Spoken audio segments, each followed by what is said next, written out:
ሰላምና ጤናን የምመኝላችሁ ውድ የዩቲዩብ ቻናል ተከታታዮች እንኳን በሰላም መጣችሁ። ጥሩ ጊዜያትን አሳልፋችኋል ብዬ ተስፋ አደርጋለሁ። ለዚህ ዩቲዩብ ቻናል ደግሞ አዲስ የሆናችሁ ሰዎች ሰብስክራይብ ማድረግ ትችላላችሁ። በጣም ጠቃሚ የሆኑ የመድኃኒት መረጃዎችን የሚያገኙበት ዩቲዩብ ቻናል ስለሆነ ሰብስክራይብ ያድርጉ። በዛሬው ቆይታችን እንግዲህ ስለ ፕራዚኮንተል ስለተባለው ስለ ጸረ ትላትል መድኃኒት ነው የምንወያየው። ይህ የጸረ ትላትል መድኃኒት እንግዲህ ለብዙ ትላትሎች የሚሰጥ መድኃኒት ነው። በአብዛኛው ጊዜ በከረንትሊ የምንሰጠው እንግዲህ ለኮሶትል መድኃኒትነት የሚውል የጸረ ትላትል መድኃኒት ነውና ስለዚህ መድኃኒት አጠቃላይ የሆነ መረጃዎችን እንሰጣችኋለሁ። እስከ ፍጻሜ ድረስ አብራችሁን ቆዩ።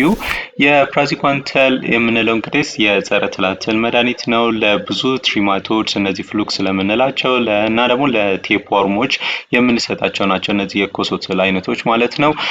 ይህ የጸረ ትላትል መድኃኒት እንግዲህ በአብዛኛው ጊዜ በኪኒን መልክ ነው ተዘጋጅቶ የሚገኘው። ይህም እንግዲህ በአፍ ውስጥ ወደ ሰውነቶቻችን በቀላሉ የሚወሰድ ነው። ግን አብዛኛው ጊዜ ደግሞ አብዞርፕሽኑን ለመጨመር በሚባል ከእነዚህ ቅባት ካላቸው ምግቦች ጋር ይወሰዳል ማለት ነው። ልክ እንደ ስብ ያላቸውና እንደገናም ደግሞ ከወተት ተዋጽኦ ጋር የተገናኙ ምግቦችን አንድ ላይ የሚመገቡ ከሆነ ወደ ሰውነት የመወሰድ ፐርሰንቱ ባዮአቬይላቢሊቲው ይጨምራል ማለት ነው። ከአንዴ ከአፍ ውስጥ እንግዲህ ወደ ደም ዝውውር የሚገባው ያ ማለት እንግዲህ ባዮአቬይላቢሊቲ የምንለው 80% ነው። በጣም ከፍተኛ የሆነ መጠን ነው ማለት ነው። ሜታቦላይዝድ የሚደረገው በጉበት ውስጥ ነው ወደ ተለያዩ ወደ ሜታቦላይቶች የሚቀየረው ማለት ነው። ስለዚህ የግማሽ ህይወቱ ወይም ግማሽ ሀፍ ላይፉ የምንለው ከ0.8 እስከ 1.5 ሰዓታት የሚቆይ ነው። ብዙ ሰዓታትን አይቆይም በሰውነቶቻችን። የሚወገደውም በአብዛኛው በሽንት መልክ ነው። 80%ቱ በፕራዚኮንተል ሜታቦላይት ሆነው ያው በጉበት ከተቀየረ በኋላ ወደ ፕራዚኮንተል ሜታቦላይት በዋነኛነት በሽንት መልክ ከሰውነቶቻችን ይወገዳል ማለት ነው። ያም እንግዲህ 80% የሚሆነውን ይይዛል። አነስተኛ መጠን ያለው ደግሞ በሰገራ መልክ ሊወገድ ይችላል ማለት ነው። ይህ እንግዲህ የፕራዚኮንተል ፋርማኮሎጂው ነው። የተግባሩ እንዴት ነው ስንል እንግዲህ ፕራዚኮንተል ብዙ ተግባራትን ያከናውናል። በዋነኛነት ግን እንዴት ነው ትላትሎቹን የሚገለው ብለን ስናይ እንግዲህ የትላትሎቹ የሴል ሜምብሬን የምንለው አለ። የሴል ህዋሶች አሉ እዚች ጋር እንደምታዩት ማለት ነው።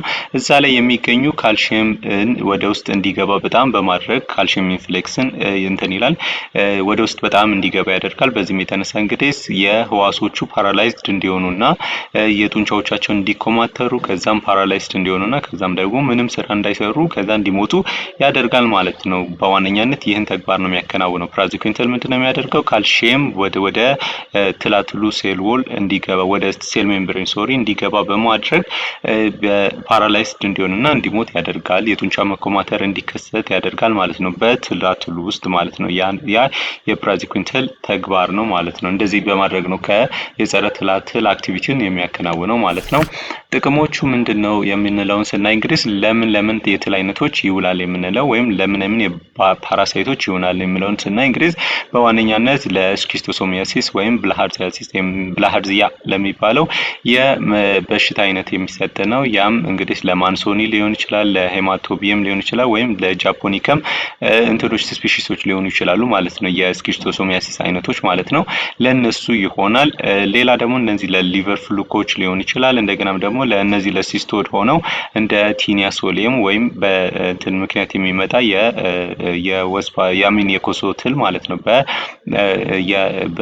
ባልበሰለ የአሳማ ስጋ በሚመገቡበት ጊዜ የሚከሰት የኮሶትል አለ። እነዚህ ቲኒያ ሶሊየም ናቸው። ቲኒያ ሳጅናታ ደግሞ የበሬ ስጋን ባልበሰለ የበሬ ስጋ የሚበሉ ከሆነ የሚያዙት የኮሶ አይነት ነው። ይሄ ቲኒያ ሳጅናታ እንለዋለን።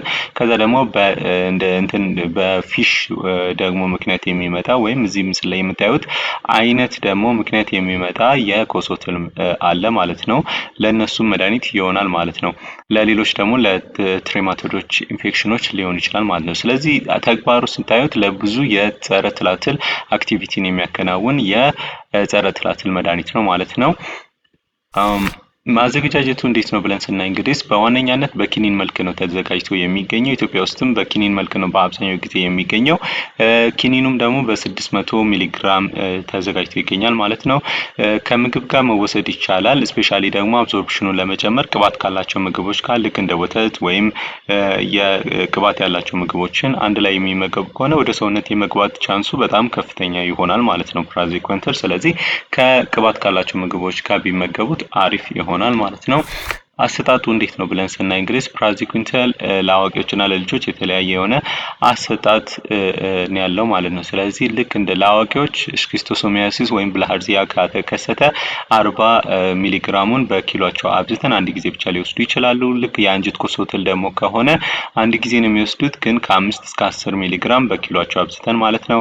ሌላኛው ደግሞ ኒውሮሲስቶሰርኪዮሲስ የምንለው አለ። ኒውሮሲስቶሰርኪዮሲስ የምንለው እንግዲህ በአሳማ ስጋ የሚመጣ የኮሶትል አይነት ነው። ጭንቅላት ላይ የሚወጣና ጭንቅላት ላይ ብዙ ኢንፌክሽንን የሚያስከስት ሲስትን የሚፈጥር እንደገናም ደግሞ የመንቀጥቀጥ በሽታን ሊያመጣ የሚችል እስከ ሞት ድረስ ሊዳርግ የሚችል የኮሶትል አይነት ነው ማለት ነው። በአሳማ ስጋ በመመገብ ምክንያት የሚመጣ ማለት ነው። እሱ የሚከሰት ከሆነ 50 ሚሊግራሙን በኪሎአቸው አብዝተን በቀን ውስጥ እንሰጣቸዋለን፣ ወይም አንዴ ማለት ነው። ወይም ይህንን መጠን ያለውን ለሶስት እንከፋፍለውና በቀን ውስጥ 3 ጊዜ ልንሰጣቸው እንችላለን። ያንንም ለ10 ወይም እስከ 14 ቀናት ልንሰጣቸው እንችላለን ማለት ነው።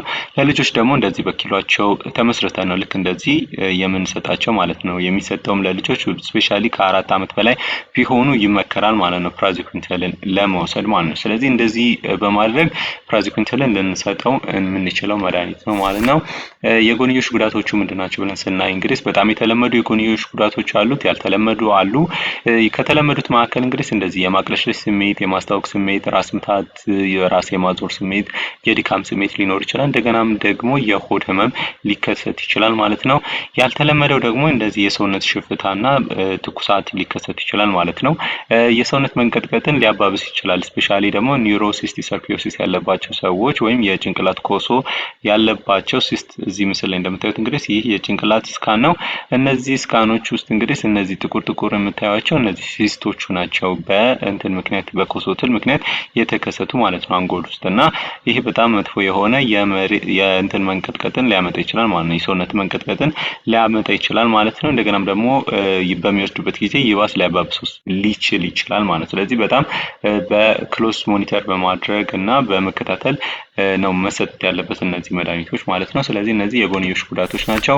ሌላኛው ደግሞ እነዚህ መድኃኒቶችን ስንሰጥ መጠንቀቅ ያለብን ቅድም እንዳልነው እንደዚህ አሁን እዚህ ምስል ላይ የምታዩት እንግዲህ የቲኒያሶሊየም ወይም በቲኒያሶሊየም ምክንያት የሚመጣ የኮሶትል ነው። እዚህ ጋር ላርቫዎቹ ሊሆኑ ይችላሉ። እነዚህ ኤጎቹ ናቸው ማለት ነው። ሰውነቶች መስል ስኬሌታል መስል ላይ ዲስትሪቢዩትድ ሆኖ ነው የምታዩት። ይሄ እግር ላይ ነው የምታዩት፣ የእግር ጡንቻ ላይ ነው እዚህ ጋር የምታዩቸው። ከዛ ሰውነት ላይ ይሄ ከጉልበት በታች ያለ እግር ፓርት ጭንቅላት ውስጥ እንደዚህ የምታዩቸው እነዚህ ነጠጣዎቹ፣ እነዚህ ነጫጮቹ እና ደግሞ እዚች ጋር ጠቆር ያሉት ማለት ነው። እነዚህን ሁላ ሊያመጣ የሚችል የኮሶትል አይነት ነው። በጣም መጥፎ የሚባል የኮሶትል በሽታን የሚያመጣ ነው። እንግዲህ በኮሶትል በቲኒያሶሊየም የተበከለ የአሳማ ስጋን የሚበሉ ከሆነ ለዚህ ሪስክ ነው ማለት ነው። ስለዚህ በዛ ጊዜ እንግዲህ የሲኤንኤስ ጉዳት የደረሰባቸው ከሆነ ወይም የጭንቅላትና የነርቭ ችግር ያለባቸው ሰዎች ላይ የመንቀጥቀጥ ችግርን ሊያባብስ ስለሚችል በጣም በጥንቃቄ መሰጠት አለበት ማለት ነው። ስለዚህ እንደዚህ የኒውሮሲስቶሰርኪዮሲስ ያለባቸው ሰዎች ጋር የሚወስዱ ከሆነ ፕራዚኩዊንታል በጥንቃቄ መሆን አለበት ማለት ነው። ሌሎች ደግሞ በአጠቃላይ ምን አይነት ጥንቃቄዎች ማድረግ አለባችሁ የሚለውን ስናይ እንግዲህ ከመውሰድ በፊት መጀመሪያ መመሪያዎችን ማንበብ። መመሪያ ስንል ሌብሎች ናቸው። እነዚህ የሚወስዱት የመድኃኒት ላይ ተለጥፈው የሚገኙ ናቸው ወይም ካርቶኑ ላይ የሚያገኙት ናቸው። ስለዚህ ምንድነው መጀመሪያ መድኃኒቱ ፕራዚኩዊንታል ነው አይደለም የሚለውን፣ በምን ፎርም ነው ያለው፣ ታብሌት ነው ካፕሱል ነው የሚለውን ማየት። ከዛ ደግሞ ስንት ሚሊግራም ነው፣ 600 ሚሊግራም ነው አይደለም የሚለውን ማወቅ። ከዛ ደግሞ ኤክስፓየር ዴቱንም ሊመረምሩና ሊያውቁ ይችላሉ። ከዛ በተረፈ ደግሞ የት እንደተሰራ እንደገናም ደግሞ ምን አይነት ጥንቃቄዎች ማድረግ እንዳለባቸው፣ ስቶር መደረግ ያለባቸው በምን አይነት ቴምፕሬቸር ውስጥ መሆኑን ምናምን ሁሉ ሊያገኙበት ይችላሉ። ስለዚህ ሌብሉን በደንብ ማንበብ ያስፈልጋል ማለት ነው። ሌላኛው ደግሞ ከእርጥበትና ከሙቀት ራቅ ባለ ቦታ ማስቀመጥ ያስፈልጋል ማለት ነው። እንደነዚህ አይነት ካቢኔቶች የሚያገኙ ከሆነ አሪፍ ነው። እነዚህ ካቢኔቶች ውስጥ የሚያስቀምጡ ከሆነ ከህፃናትም ራቅ ሊሉ ይችላሉ፣ እርጥበትም ላይነካቸው ይችላል እና ደግሞ ከሙቀትም የራቁ ሊሆኑ ይችላሉ ማለት ነው። በዚህም የተነሳ ብዙ ሰዎች ህፃናት ከረሜላ መስሏቸው አይወስዱትም። እንደገናም ደግሞ የመበላሸት ቻንሱ በጣም ዝቅተኛ ይሆናል ማለት ነው። ስለዚህ መጠኑንም ደግሞ በማወቅ አንድ ታብሌት ከሆነ የሚሰጣችሁ አንድ ታብሌት ከሆነ ለአንድ አደልት ለአንድ ትልቅ ሰው አንድ ታብሌት ልንሰጥ እንችላለን። ያኛውም 600 ሚሊግራም ማለት ነው። ወይ እና ይህንን የሚወስድ ከሆነ አትሊስት መጠኑን አውቆ አንድ ታብሌት ብቻ እንዲወስድ እንደገና ደግሞ እንዲያውቅ ሊያደርግ ይችላል። ስለዚህ ከሚመከረው የመድኃኒቱ መጠን በላይ መውሰድ አያስፈልግም ማለት ነው። ይህ እንደ ጥንቃቄ ነው። ሌላ በመጨረሻ ደግሞ ከእርግዝና ጋር ያለው ሪሌሽንሽፕ፣ ስለዚህ በእርግዝና ወቅት መወሰድ አለበት የሚለውን ስናይ እንግዲህ በካታጎሪ ቢ ወይም ምድብ ቢ ውስጥ ነው የተመደበው። ያ ማለት እንግዲህ ከእንትን ላይ የብዙ ጥናቶች አልተደረጉበትም። ያም ማለት ግን በእንስሳት ላይ በሰዎች ላይ ጥናት አልተደረገም፣ ግን በእንስሳቶች ላይ ጥናት ተደርጎ ምንም አይነት ጉዳት እንደማያደርስ የተረጋገጠ ምድብ ነው ምድብ ቢ የምንለው እንግዲህ። ስለዚህ መውሰድ ይቻላል ማለት ነው። በጡት በሚያጠቡበት ጊዜ ደግሞ ደህንነቱ የተጠበቀ ነው፣ ግን በትንሽ መጠን ወደ ጡት ወተት ሊገኝ ይችላል ማለት ነው። ስለዚህ ሐኪሞትን ማማከር ያስፈልጋል። ወይም እስቲ ከወሰዱ በኋላ ያው አንዴ ብቻ ነው ብዙ ጊዜ የሚወሰደው ያ መድኃኒት ማለት ነው፣ ኤክሰፕት ኒውሮሲስቲክ ሰርኪዮሲስ ካልሆነ በስተቀር። ስለዚህ አንዴ ከወሰዱ በኋላ ቢያንስ እስቲ ለ3 ቀናት ወደ ልጅ እንዳይሄድ በማድረግ እንግዲህ ለ3 ቀናት ማጥባት የለበትም ማለት ነው። ግን በእርግዝና ወቅት ሊወሰድ የሚችል መድኃኒት ነው ማለት ነው። ስለዚህ ሴፍ ነው፣ መውሰድ ይቻላል። እና ውድ ተመልካቾቼ ለዛሬ ይዤላችሁ የቀረብኩት የጤና ርዕስ ይህንን ይመስል ነበረ። ስለተከታተላችሁኝ አመሰግናለሁ። በሌላ ደግሞ ምን አይነት ቪዲዮዎች ላይ እንድሰራላችሁ የምትፈልጉት ካለ ኮመንት ሴክሽኑ ላይ አስቀምጡልኝ። እንደገናም ደግሞ ስለ ፕራዚኩዊንታል ጥያቄ ካላችሁ ኮመንቱ ላይ እንደዚሁ ጠይቁ። ለሌሎች ደግሞ ሼር ማድረግ እንዳትረሱ፣ ሌሎች ሰዎች ስለሚጠቀሙበት ማለት ነው። ሴቭ ያድርጉት ይህንን ቪዲዮ ራስዎት። እንደገናም ደግሞ የቴሌግራም ቻናል አለ፣ እዛ ላይ ይቀላቀሉና እንግዲህ ቶሎ ኢንፎርም ይሁኑ ማለት ነው። አብዛኛው ጊዜ ልክ አዳዲስ ቪዲዮዎች ልክ ስለቅ ኢንፎርምድ እንዲሆኑ የደውሉ ምልክት እዚህ እንትን ላይ ዩቲዩብ ላይ ይንኩት። እንደገናም ደግሞ ቴሌግራም ላይ ቻናላችንን ፎሎ ያድርጉ። በሌላ ቪዲዮ እስክንገናኝ ድረስ መልካም ጊዜ ይሁንላችሁ። አመሰግናለሁ። ቻው።